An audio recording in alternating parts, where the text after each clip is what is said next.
Did you know that one of history's most powerful kings may have been controlled by a commoner? That behind the throne of England sat a man with no noble blood, yet he wielded more power than any duke or prince? What if the Henry VIII we learned about in school, the king who broke with Rome, who married 6 wives, who transformed England forever, was actually following the vision of someone else? Someone who rose from absolutely nothing to become the second most powerful man in the kingdom. But here's the real question: who was really in control? And why did their partnership end in one of the most brutal betrayals in British history? For centuries, we've been told that Henry VIII was the architect of the English Reformation, the great king who defied the Pope and created the Church of England. But recent historical analysis reveals something far more complex. Behind every major decision, behind every revolutionary policy, behind every executed enemy, stood one man, Thomas Cromwell. A blacksmith's son who would become the king's chief minister, his most trusted advisor, and perhaps the true mastermind of one of history's greatest transformations. The partnership between these two men wasn't just about politics. It was about power, control, and the willingness to destroy anyone who stood in their way. Together, they would dissolve over 800 monasteries, execute queens and bishops, rewrite the laws of England, and create a surveillance state that would make modern intelligence agencies jealous. But their story ends the way so many dangerous partnerships do, with betrayal, blood, and one partner's head on the executioner's block. But first, we need to understand just how impossible Thomas Cromwell's rise truly was. In the rigid social hierarchy of Tudor England, your birth determined your entire life. Nobles ruled, commoners obeyed. There was no crossing that line. Thomas Cromwell was born around 1485 in Putney, a small village outside London. His father, Walter, was a blacksmith, brewer, and cloth merchant, a man known for his violent temper and heavy drinking. By all accounts, Walter beat his son regularly. Young Thomas learned early that survival meant being smarter, tougher, and more ruthless than everyone around you. At around 15, Cromwell fled England. What happened next reads like an adventure novel. He joined the French army as a mercenary, fought in Italy, worked as a merchant and banker in Florence, and somehow ended up in the service of one of the most powerful banking families in Europe. During these years abroad, Cromwell absorbed everything: languages, law, accounting, the art of persuasion, and most importantly, the political philosophy of Niccolo Machiavelli. When he returned to England in his late 20s, he was no longer a blacksmith's son. He was a weapon, carefully sharpened and ready to cut through the aristocratic world that had rejected him. Cromwell's breakthrough came when he entered the service of Cardinal Thomas Wolsey, Henry VIII's chief minister and the most powerful man in England after the king himself. While noble-born courtiers sneered at Cromwell's common origins, Wolsey recognized his genius for administration, law, and ruthless efficiency. When Henry VIII demanded a divorce from Catherine of Aragon in 1527, Wolsey took on the impossible task of convincing the Pope to annul a royal marriage. He failed, and failure in Tudor England meant only one thing. In 1529, Wolsey fell from power, stripped of his titles, his wealth, and his future. Most of his servants abandoned him immediately, scrambling to save themselves. But Thomas Cromwell stayed, even as his former master faced arrest and died before reaching the Tower of London. Cromwell defended him in Parliament. This act of loyalty caught Henry VIII's attention. Here was a man who stood by his master even in ruin, a man of principle, or so it seemed. What Henry didn't realize was that Cromwell had been carefully calculating this moment. By defending the fallen Wolsey, he demonstrated loyalty to a king who valued it above almost everything else. It was a master stroke of political theater. Within months, Cromwell was in royal service. Within a few years, he would become the most powerful commoner in English history. Now, here's where the partnership truly begins. Henry VIII had a problem that seemed unsolvable. He desperately wanted to divorce Catherine of Aragon and marry Anne Boleyn, but the Pope refused to grant an annulment. The Catholic Church was immovable. Traditional diplomacy had failed. Henry was trapped by centuries of religious authority and political alliance. Enter Thomas Cromwell with a solution so radical, so unprecedented, that it would shake the foundations of European civilization, break with Rome entirely. Imagine the audacity of this proposal. England had been Catholic for 1,000 years. The Pope was considered God's representative on earth.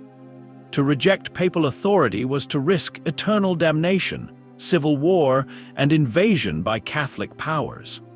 But Cromwell presented his plan with cold, methodical logic. He didn't frame it as rebellion against God, but as the restoration of ancient English sovereignty. Using carefully selected historical documents and legal arguments, Cromwell convinced Henry that English kings had always been supreme in their own realm. The Pope's power was a foreign intrusion, a theft of royal authority that had lasted too long. In a series of parliamentary acts between 1532 and 1534, Cromwell systematically dismantled papal power in England. The Act in Restraint of Appeals declared that England was an empire, complete unto itself, answerable to no foreign power. The Act of Supremacy made Henry VIII the supreme head of the Church of England. And just like that, with strokes of ink on parchment, 1,000 years of religious authority vanished. Henry got his divorce. England got a new church, and Thomas Cromwell got unprecedented power. But this is where it gets truly fascinating. Some historians now argue that Henry VIII didn't just accept Cromwell's plan. He became dependent on Cromwell's vision. The king provided the authority and the will, but Cromwell provided the strategy, the legal framework, and the machinery of enforcement. It was a partnership where one man held the sword and the other whispered where to strike, and they would strike hard and often.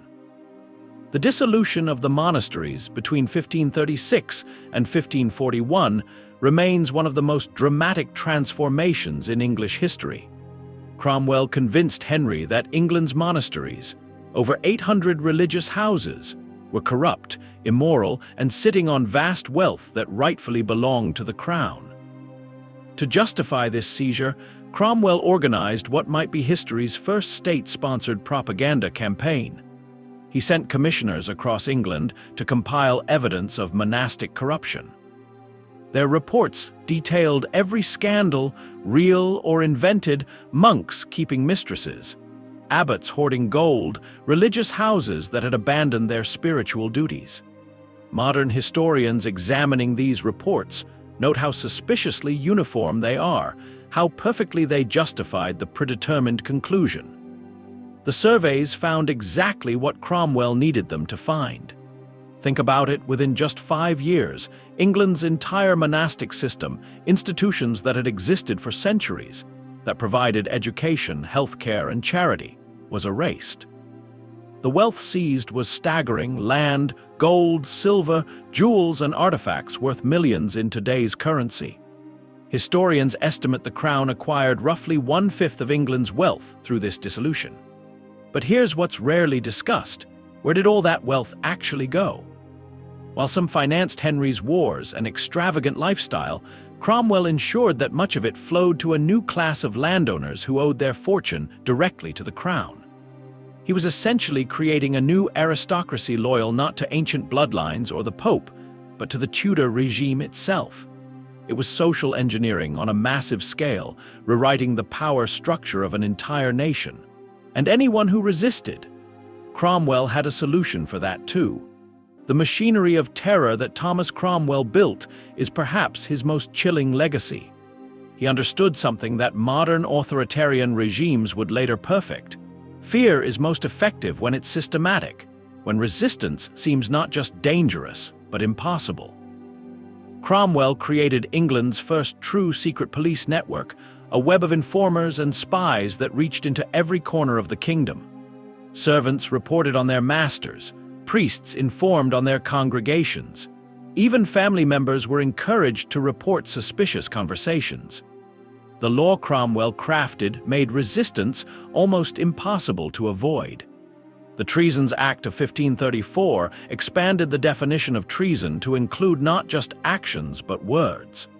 Simply speaking against the king's marriage or religious policies could mean death. Even thinking rebellious thoughts, if somehow proven, could be treasonous. This created an atmosphere of paranoid silence where no one could be trusted and everyone was potentially guilty. Cromwell's interrogation techniques were methodical and psychologically sophisticated. He rarely needed to use torture, though he would if necessary, because he had perfected the art of the paper trail. He would gather testimony from multiple sources, cross-reference their statements, find contradictions, and then present suspects with seemingly undeniable evidence of their guilt. Many confessed not because they were guilty, but because Cromwell made guilt seem inescapable. His surviving correspondence reveals a mind that thought in systems, that saw enemies not as individuals, but as problems to be solved through careful procedure. Between 1532 and 1540, Cromwell orchestrated the judicial murder of dozens of high-ranking nobles, bishops, and royal advisors. The list reads like a who's who of Tudor England. Sir Thomas More, the brilliant humanist scholar and former Lord Chancellor, executed in 1535 for refusing to accept Henry as head of the church. John Fisher, the Bishop of Rochester, beheaded the same year. The Carthusian monks hanged, drawn, and quartered for their faith. And most dramatically, Anne Boleyn herself. The fall of Anne Boleyn in 1536 reveals the partnership between Henry and Cromwell at its most brutal and efficient. The queen who Henry had broken with Rome to marry, who had borne him a daughter but failed to produce a male heir, had become inconvenient. Some historians now believe that Anne represented a faction at court that opposed Cromwell's increasing power. She had to go, but you can't simply execute a queen without cause. Within 17 days, Cromwell manufactured a case of adultery, incest, and treason so shocking that even hardened courtiers were stunned. Anne was accused of having affairs with 5 men, including her own brother. The charges were almost certainly fabricated. The dates didn't match, the accusations were contradictory, and several of the accused had ironclad alibis. But Cromwell didn't need truth, he needed convictions, and in Tudor England's courts he got them. All 5 men were executed on May 17, 1536. Anne Boleyn herself was beheaded 2 days later. The French swordsman Cromwell had specially imported from Calais performed the execution with a single stroke. 11 days after that, Henry VIII married Jane Seymour. The machinery had worked flawlessly. But here's what's truly remarkable. After orchestrating this judicial murder, Cromwell's power actually increased. He became the king's principal secretary, Lord Privy Seal, and eventually Earl of Essex, the highest title a commoner had achieved in generations. For a man born in a blacksmith shop, he now stood higher than ancient noble families that traced their lineage back to the Norman conquest, and that, ultimately, would be his downfall. By 1540, Thomas Cromwell had accumulated too much power and made too many enemies. The old nobility despised him as an upstart. Religious conservatives saw him as a heretic. Even some reformers thought he had gone too far. But Cromwell's greatest mistake wasn't political, it was personal. He convinced Henry VIII to marry Anne of Cleves, a German princess chosen for political alliance rather than love. When Henry met Anne in January 1540, he was appalled. He called her a Flanders mare and made no secret of his disgust. The marriage was a disaster, and Henry blamed Cromwell entirely. For the first time in their partnership, Cromwell had failed to read the king's desires. He had prioritized policy over Henry's personal satisfaction. In Tudor England, that was a fatal error. The end came with stunning speed. On June 10, 1540, Cromwell arrived at a council meeting expecting routine business. Instead, the Duke of Norfolk arrested him for treason and heresy. The charges were as fabricated as those Cromwell himself had once crafted against others. The same legal machinery, the same procedures, the same show trials, all turned against their creator. Cromwell was held in the Tower of London, the same fortress where he had sent so many others. He wrote desperate letters to Henry, begging for mercy, proclaiming his loyalty. Henry VIII never responded. On July 28, 1540, Thomas Cromwell was beheaded on Tower Hill. Unlike Anne Boleyn's skilled French executioner, Cromwell got a clumsy axeman who needed multiple blows to sever his head. Some say it was Henry's final insult to the man who had served him so efficiently for so long. Others suggest it was simply the brutal randomness of Tudor justice, catching up with its most skilled practitioner. But here's the question historians still debate: was Cromwell truly the architect of Tudor England? Or was he just an unusually talented servant following his master's darkest instincts? Did he create the brutal regime, or did he simply provide the tools Henry VIII already wanted to use? Recent scholarship suggests the truth lies somewhere between. Cromwell brought unprecedented administrative skill, legal genius, and ruthless efficiency to goals that Henry already possessed. He made the king's desires possible. He turned impulses into policy. He transformed royal whims into the laws of a nation. So what do you think? Was Thomas Cromwell a visionary reformer who modernized England despite the human cost? Or was he a psychopath who weaponized law itself to serve power?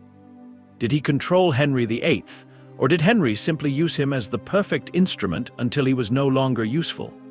Perhaps the truth is more unsettling, that the partnership worked precisely because both men shared the same fundamental belief, that power justifies everything, and anyone who stands in the way deserves whatever happens to them. Their legacy shaped England for centuries. The Church of England, the dissolution of the monasteries, the expansion of royal power, the legal precedents Cromwell established, all of these survived long after both men were dust. Even today, the mechanisms of state power they pioneered echo in how governments operate. The surveillance state, the expansion of treason laws, the use of courts as political weapons, these aren't medieval curiosities. They're tools still in use, refined and modernized, but fundamentally similar to what Cromwell built 500 years ago. Maybe that's the most disturbing lesson of all. We like to think we've evolved beyond the brutal politics of the Tudor age. But have we? Or have we simply become better at hiding the machinery? The question isn't whether we're more civilized than Henry VIII and Thomas Cromwell. The question is whether we're simply more sophisticated in how we exercise power, how we eliminate enemies, and how we justify what we do in the name of necessity. We'd love to hear your thoughts in the comments. And if you believe more people should understand the real mechanisms of power throughout history, give this video a thumbs up to help spread the word. Keep your minds open, and until we meet again,